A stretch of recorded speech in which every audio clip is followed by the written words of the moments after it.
We are here at the Mercedes-Benz India plant for the company's first annual press conference of 2026, and talking to me is the MD and CEO Santosh Iyer. Thanks Firstly, almost for joining us. Happy New Year. It's Happy New Year. still fairly new, the new Yes, year, yes, yes.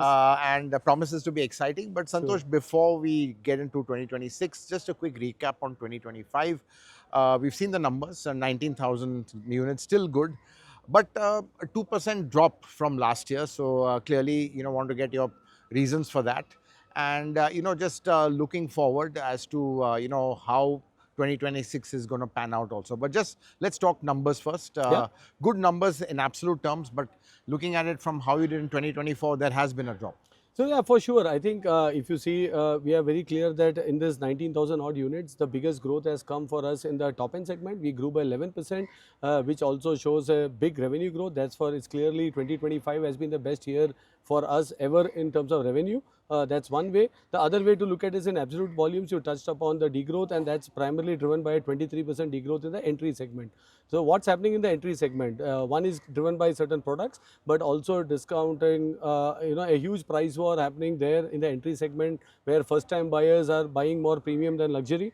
We would like to stay away from that. That was a very clear, conscious call. We have seen this 12 years back, 13 years back, this entire thing playing out with cheaper cars, with higher discounting. So we'd like to more focus, because the fundamental issue is not about the profitability, but also about the residual value of the cars. They depreciate, the brand takes a hit. We know that that's happened in the same market, just a matter of timing. So it's better that we stay out. We don't ensure that our customers are not affected, and there is no way that we are looking at exiting entry. Let me also be clear, because we have a GLA, but it is a proper four-cylinder car with a 4MATIC suspension on an SUV platform.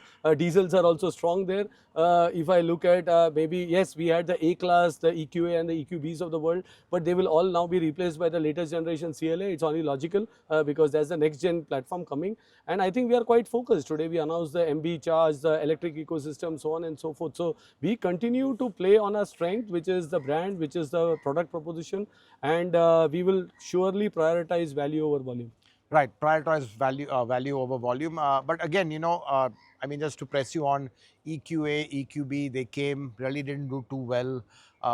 So I mean, does this mean that that's a tough segment for you? Don't want to play in that segment? Because let's be honest, you had the iX1 with very good pricing, pretty good product, and that's really swept the EV part of that market. So you've got the CLA, which I think would still be expensive, maybe 60 lakhs odd. Exactly. So, just to get a sense, is that kind of, have you kind of given up on that segment in a No, way? not really. See, first of all, the challenge with EQA and EQB, great products, but they were CBUs and they were therefore a bit more expensive. Also, the earlier generation of EVs, that you can say, when you look at localization, our strategy has been top end. We localize the EQS sedan, the EQS SUV. Today, the EQS SUV, and in that segment, we are leading the top end electric segment clearly. 20% penetration in the TVs that we have with electric. So I think where we have invested and we have done, it's great. I think competitors have also done a good job by coming up with their cars in the entry segment, in the premium segment, I can say even below 50 lakhs, and been there. So I think each one has their own strategy where to get their customers from what.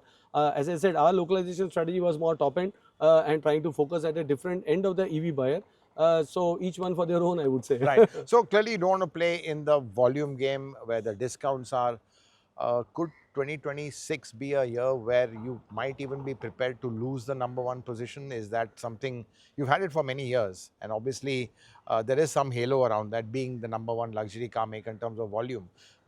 Could it be that you might lose this spot, or what is your sense? Yeah. I would say it depends on what crazy things others do, to be very honest, in that sense. And we have seen this in the past as well. So this is not the first time. As I go back to 2011, 12, going back, and I think Autocar has covered it, the chronicle and the history in the past. And viewers also can see that it has happened. And I think it's better to be sensible, protect the brand, protect the customer, protect the long-term growth. And if at all it's at the cost of being a number one or a number two or number three or whatever, I think finally our customers understand it's the kind of products we bring in. CLA, we mentioned the new CLA would be around 60 lakhs, but a NVIDIA chip inside with AI, with MB.OS, latest generation car. That's something we would like to offer. Can we match a volume of somebody selling at a cheaper price? Maybe they have localized. That also helps them to give credit to our competitors as well. But that's their strategy. We would like to play on our strong strength of the product portfolio and see. And number is an outcome. We have always said that. We are the only brand in good times, bad times, given numbers every quarter, retails, not changing. So we have been consistent. We continue to be consistent. Right. And just a few trends that have emerged from 2025. Diesel has Yes. really increased. I mean, what's driving it? Was it just the price? Because one would imagine that wouldn't really be a determining factor for luxury car buyers. Or is it really how a modern diesel is, which I would say is more petrol-like in the way it performs? So I have to start from EV there, because if you see, why are people buying luxury EVs also? Because the clear TCO advantage. One is the price, likewise price, because of 5% GST compared to the 40% GST on combustion engine. Second price lever is on-road pricing.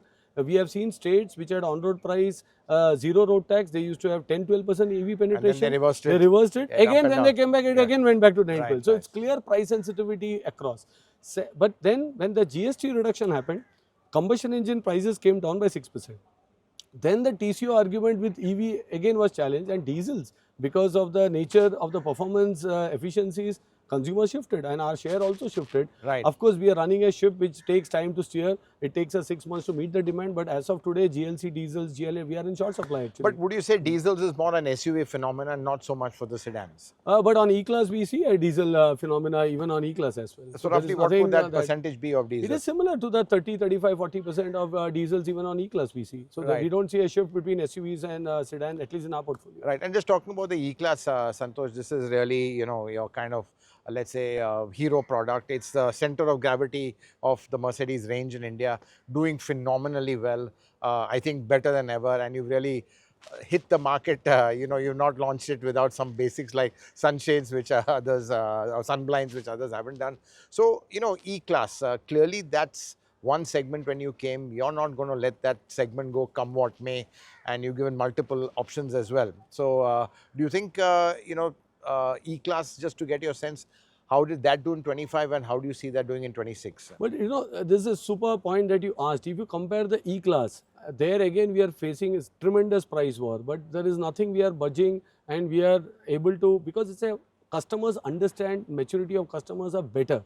It's the entry segment where the customers, maybe they're shifting from premium to luxury, and they maybe the badge and maybe certain products. So I think if we have a very strong product there, we will continue to see what best we can continue to do with these car lines, and it across. And I would not just say the even the GLE, for example, is Right. a great product. So as Yeah. we move on away from entry, we have much better acceptance, much better understanding, and even it's not that there are no pressures on pricing there, but still there is a customer who is ready to calculate residual value, ready to calculate the total TCO, Bit and more able to buy resilience there, more yeah. resilience there. Right. So that also explains the strategy to some extent. Right. And lastly, Santosh, let's talk about pricing.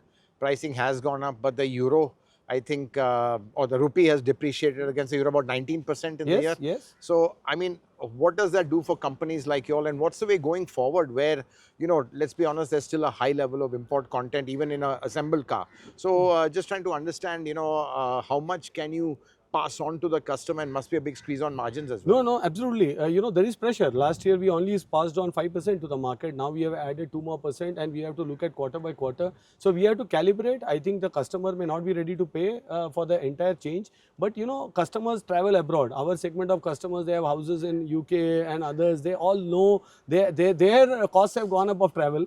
So they are able to realize, again, as I said, the maturity of a Mercedes-Benz customers, core and top end, they realize that it is beyond us. We are not trying to make money. In fact, if you see, the contribution would have only come down because we have not passed on the entire benefit to the market.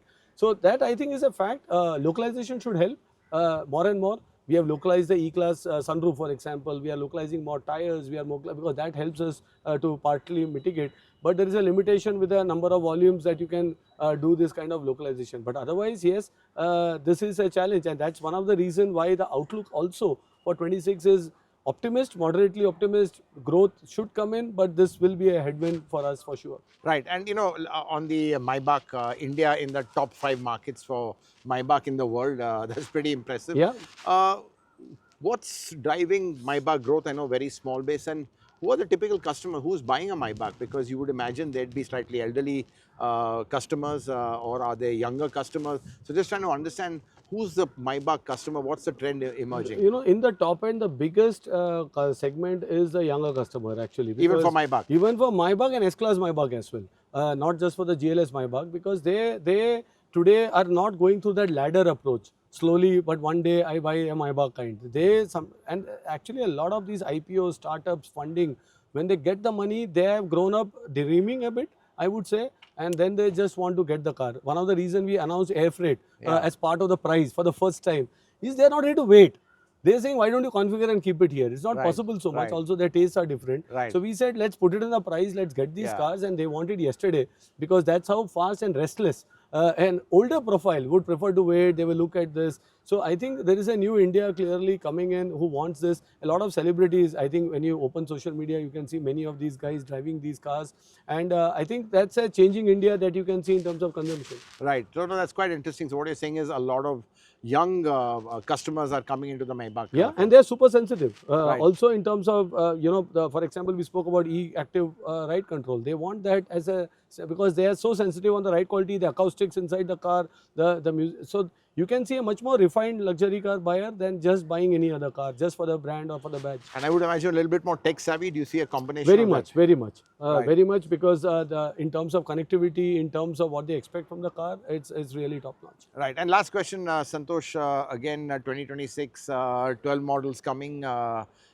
Any hints you can give us? What can we expect? What should we get excited about? Wow, we started with this GLS Maybach localization. That's, I think, for us big. I already said CLA will come soon. So that's two. That's two. 10 more to go for sure. But I Right. think we will keep us busy and all of you as well busy, and of course keep the customers also excited. And you'll make us, let's say, work harder to find out what those other 10 models That's are. my only risk with you, especially Autocar. Thanks, Santosh. Thanks a lot. Wish Always you a great pleasure. 2026. Thank you very much. Thank you Thanks so for much. joining. Thank you. Thank you.